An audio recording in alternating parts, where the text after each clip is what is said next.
Hey ladies, a final walkthrough of my Botanical Buzz mini album. For this album I have used the 49 in Market Botanical Buzz bulk pack, the South African bulk pack that we had available to us, and I've added in a set of rub-ons. I have used just the one bulk pack, and then I have used cardstock. I've used black cardstock, yellow cardstock, I think it's called butter, and white. I've just left the side quite simple, sorry, because the album's so big it's a bit close to the camera. And the front is also simple, space for a photo there, and then I haven't stuck this down so you can pop a photo underneath. I just bring it up to the camera, you can see the detail. Opening onto the first page, and these have fallen out. Obviously once you have got photos on them and you've added a bit of bulk to them, they'll stay in the pocket a little easier than what they are now. So I have an acetate pocket that we'll just put these into, and if we just pop a little paper clip on there, they'll stay in place.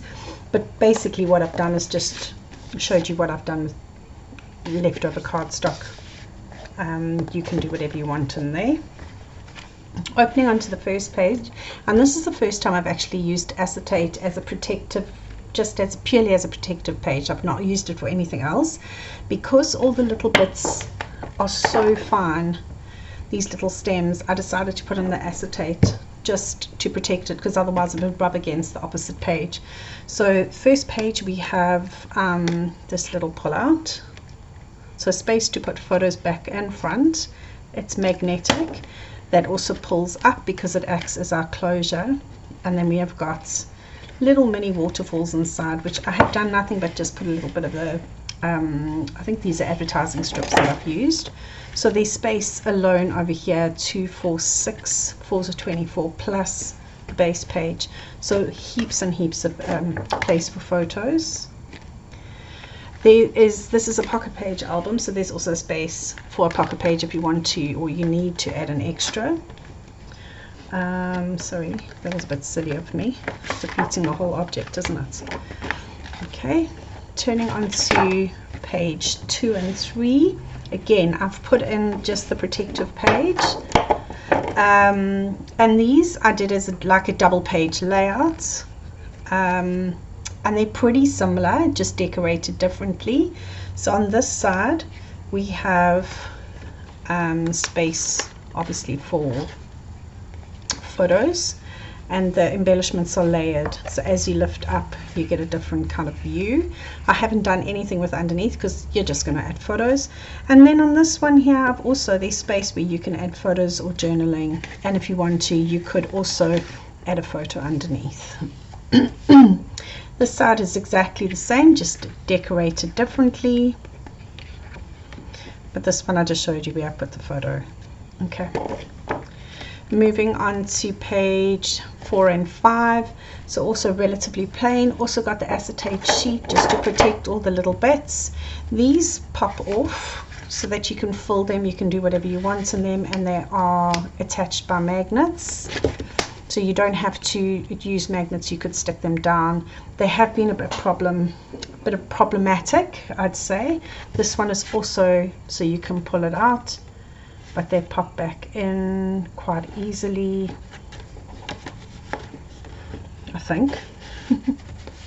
And obviously the magnets will keep them in place. So there's space on this page for 1, 2, 3, 4, 5, 6, 7, and then also what's inside. Opening up, these 2 side pieces actually pull out, so there's space for hidden journaling or just for extra photos. And then on the back here, this one's been a bit problematic. On the back, if you have a look, you'll see that it opens up, and you've got, it's actually bigger than a double page, but space for photos there. On to page 6, and you know I always leave one page blank, so again I've put the acetate just to protect the 2 pages and all the bits. Space for 2 pages on this side, and if I pull this across, this pulls out, and I have given you ideas on what to do with the pull out.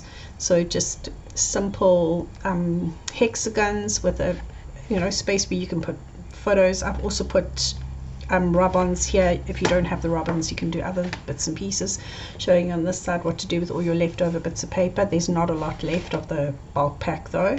Here I used I think this is from the laser, and I also used a rub-on, and I used a chipboard. And then on the back I just also used all the bits of leftovers to do like a weaving bit, so that just fits in there like so. And then I've left this page blank. I always try and remember to leave something blank that you can add your own spin or do yourself. Okay, so that folds over just to protect it for no other reason. Then on this page we've got the little door that opens, so you could hide a little photo in there or do a bit of journaling. And then if I open up, we have got a pop-up with a little light. So there's the little light over there, and just simply you can turn it on or off. And I've got space for a photo there, and I have space for 1, 2, 3, 4 here. I did put a chipboard there, but if you needed the extra space you could put extras in there. Just going to turn the little light off, and that is my Botanical Buzz mini album, all 11.5 inches of it. Notes and will be ready within the next day or two. Videos will be uploaded to YouTube. In fact, the base album is already on YouTube. Also, for those looking, I also have the base album that's been professionally cut. I have a couple left if anybody's after them. When I say the base album, I mean it's the card, the hardboard, and the outer cover has been professionally guillotined. So if anybody's looking for that, just message me. I will have available.